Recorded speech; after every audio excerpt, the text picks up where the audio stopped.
Supreme court వారి ఉత్తర్వుల ప్రకారం సిఐడి అధికారులు ఎప్పుడు పిలిస్తే అప్పుడు విచారణకు సహకరించమని చెప్పేసి సుప్రీంకోర్టు వారు చెప్పారు. దరిమిల సిఐడి అధికారులు ఈరోజు అటెండ్ అవ్వమని చెప్పేసి నోటీస్ ఇవ్వటం వల్ల వారి దగ్గరకు వచ్చాను. వారు అడిగిన పూర్తి సమాచారాన్ని నాకు తెలిసినంతవరకు వారికి చెప్పడం జరిగింది. మీ అందరూ కూడా తెలిసిందే, ఆ రోజు ఆనాటి మాజీ మంత్రి ఈనాటి స్పీకర్ అయ్యన్న పాత్రుడు గారు ఏ విధంగా ఆనాటి గౌరవ ముఖ్యమంత్రి జగన్మోహన్ రెడ్డి గారిని ఉద్దేశించి మాట్లాడిన భాష హేయమైన భాష, అసభ్యకరమైన భాష, సభ్య సమాజం తలదించుకునే విధంగా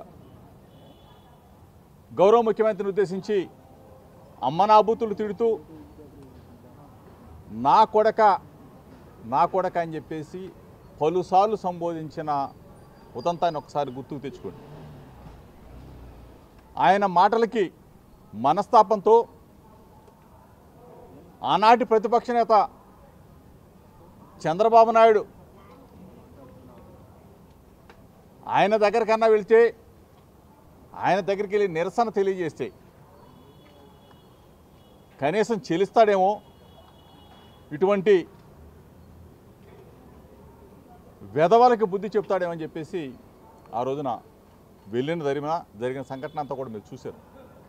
ఆ రోజు అక్కడికి వెళ్ళటం, నా మీద దాడి చేయటం, నా కారు అద్దాలు పగలగొట్టడం, మా వాళ్ళని కొట్టడం అని కూడా చూశాను.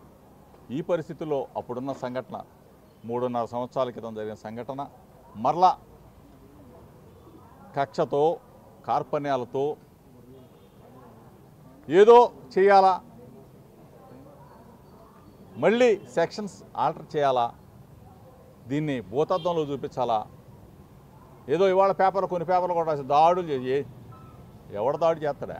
నిరసన తెలియజేయడానికి వెళ్ళాం. ఆ నిరసన తెలియజేసే క్రమంలో జరిగిన కార్యక్రమాన్ని ఈ రోజున చెలవల పొలవల దాకా తీసుకెళ్లారు. భయపెట్టాలని చూస్తూ ఉన్నారు. ఒకటే చెప్తా ఉన్నాను, నేనైతే డాక్టర్ వైఎస్ రాజశేఖర రెడ్డి గారి అనుంగు శిష్యుడిని. చిన్నప్పటి నుంచి నెక్కర్లు వేసుకున్నప్పటి నుంచి కృష్ణా జిల్లా రాజకీయాల్లో ఉన్నా. ఏ రోజు ఏ పొరపాటు చేయలా, తప్పులు చెయ్యం. రాజకీయాన్ని రాజకీయంగానే ఎదుర్కొంటాం. తప్పనిసరిగా చెప్తా ఉన్నా, తెలుగుదేశం పార్టీ నాయకులకు చెప్తా ఉన్నా, చంద్రబాబు నాయుడుకి చెప్తా ఉన్నా, లోకేష్కి చెప్తా ఉన్నా, పరిపాలన చేయండి. మీకు ప్రజలు ఇచ్చారు, ప్రజలు మిమ్మల్ని దీవించారు. కానీ మీరు ఈరోజు 10 నెలల కాలంలో ఏం చేశారో ఒకసారి గుర్తుకు తెచ్చుకోండి. 10 నెలల కాలంలో మీరు ఏ విధంగా అట్టడుగు స్థానానికి వెళ్ళారో ఒకసారి గుర్తుకు తెచ్చుకోండి. నిన్న ఒక సర్వే తిరుగుతూ ఉంది. ఈ రోజు ఎన్నికలు పెడితే 71 మంది టపా కట్టేస్తారు. టపా. ప్రజలు ఎదురు చూస్తూ ఉన్నారు. ఒక పక్కన జగన్మోహన్ రెడ్డి గారి నాయకత్వంలో జగనన్న మాకు అన్నం పెట్టాడు, కడుపు నిండా అన్నం పెట్టాడు. కడుపు నిండా అన్నం పెట్టిన జగనన్న పక్కన పెట్టి చంద్రబాబు నాయుడు బిర్యానీ పెడతా అన్నాడు, పలావ్ పెడతా అన్నాడు. ఆ బిర్యానీ పెడతా అన్నాడు, పలావ్ పెడతా అన్నాడు. 10 నెలలు 11 నెలలు అయిపోతూ ఉంది. బిర్యానీ లేదు, పలావ్ లేదు. కనీసం జగనన్న పెట్టిన అన్నం, కడుపు నిండా పెట్టిన అన్నం, ఆ అన్నం కూడా లేదని చెప్పేసి అలో లక్ష్మణ అని చెప్పేసి బాధపడుతున్న పరిస్థితులను ఒకసారి రాష్ట్రంలో గుర్తుకు తెచ్చుకోండి. మీరు ఏం చెప్పారు, ఏం చేస్తున్నారో గుర్తుకు తెచ్చుకోండి. ఈరోజు మాకు అధికారం ఉంది కదా అని చెప్పేసి విర్రవీగుతున్నారేమో, కేసులు పెడదాం కదా భయపెడదామని అనుకుంటున్నారేమో. ఇవన్నీ కూడా తాత్కాలికం. కేసులు పెడితే 4 రోజులు వెళ్తాం, 2 నెలలు వెళ్తాం, 3 నెలలు వెళ్తాం.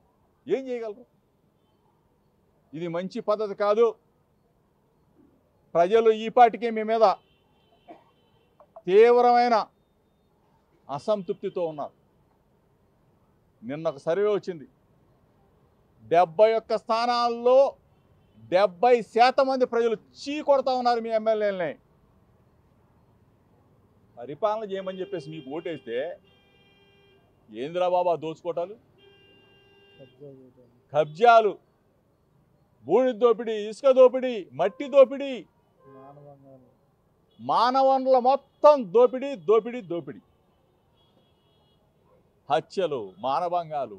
ఇదే మీ పరిపాలన, ఇదే మీ పరిపాలన.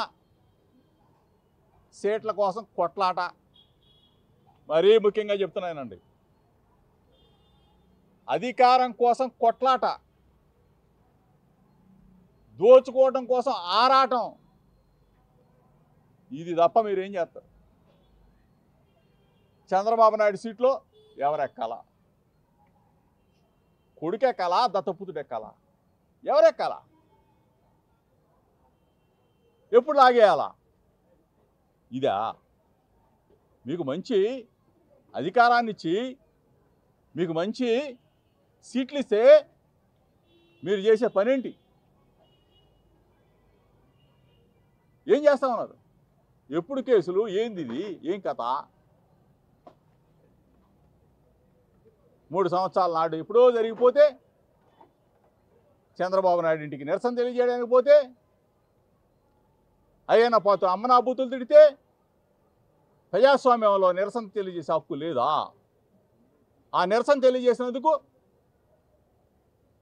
సుప్రీంకోర్టు దాకా మీరు వెళ్ళి మమ్మల్ని, న్యాయం ఉంది,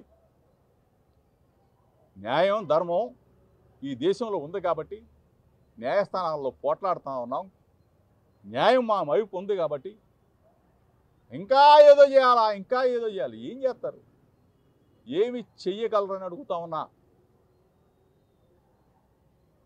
ఈరోజు జగన్మోహన్ రెడ్డి గారు 10 నెలల కాలంలో ఎందుకు జగనన్నను చూసి, జగన్మోహన్ రెడ్డి గారిని చూసి ప్రజలు ఉర్రూతలుగుతూ ఉన్నారు?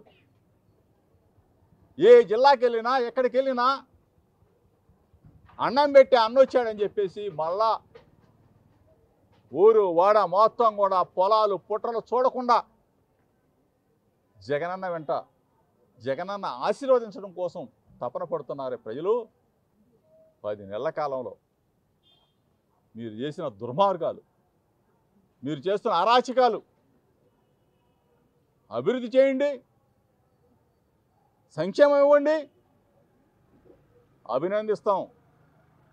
దోచుకోవాలని చూస్తేనో, పేద ప్రజల్ని కొల్లగొట్టాలని చూస్తేనో వైఎస్ఆర్ కాంగ్రెస్ పార్టీ వదిలిపెట్టదు. ఒక పక్కన పిల్లలు అల్లాడుతూ ఉన్నారు, ఫీజులు కట్టలేకపోతూ ఉన్నారు, కళాశాల యాజమాన్యం పిల్లల్ని హింసిస్తూ ఉన్నారు. ఒక పక్కన ఆరోగ్యశ్రీ లేక హాస్పిటల్ అన్నీ కూడా మూత. ఆ హాస్పిటల్ యాజమాన్యాలు మొత్తం కూడా హలో లక్ష్మణ్ అని చెప్పేసి గగ్గోలు పెడుతూ కొన్ని వందల మంది ప్రాణాలని పొట్టన పెట్టుకుంటున్న ఈ ప్రభుత్వం, ఈ చంద్రబాబు ప్రభుత్వం, దాని మీద దృష్టి పెట్టండి అయ్యా. పిల్లల ఫీజులు కట్టండి, హాస్పిటల్ డబ్బులు కట్టండి. అంతేగాని జోగి రమేష్ని అరెస్ట్ చేయాలా, ఆనందం పొందాలా? ఏం చేస్తారా ఆనందం పొంది? 4 రోజులు పొందుతావు, 2 నెలలు పొందుతావు, ఏం చేయగలరు మీరు? Red book